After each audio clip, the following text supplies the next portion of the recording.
একটি সবুজ মাঠের পাশে একটি কবুতর আর একটি তোতা মিলে একটি ছোট্ট আম গাছের চারা লাগাল। দুজনেই গাছটাকে খুব যত্ন করত। একদিন কবুতর গাছে জল দিত আর পরের দিন দিত তোতা। এইভাবে প্রতিদিন পালা করে তারা চারা গাছটির যত্ন নিতে লাগলো। দিন যেতে লাগলো, ছোট্ট চারা গাছটি ধীরে ধীরে বড় আম গাছে পরিণত হলো। গাছে ঘন সবুজ পাতা গজালো আর এক সময় গাছে মিষ্টি আম ধরল। কবুতর আর তোতা খুব খুশি হল। তারা প্রতিদিন আনন্দ করে আম খেত আর বিকেলে নিজেদের বাড়ি ফিরে যেত।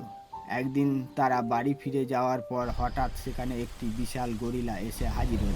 সে খুব রাগী ছিল।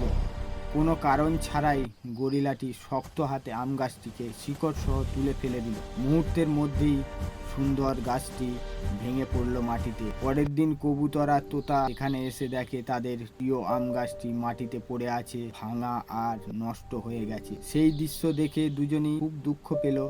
তাদের চোখে জল চলে এলো। তারা কাঁদতে লাগলো আর ভাবলো এত যত্ন আর ভালোবাসা দিয়ে বড় করা গাছটি আর নেই। আমাদের এই ছোট্ট কাহিনীটি ভালো লাগলে চ্যানেলটি সাবস্ক্রাইব করো।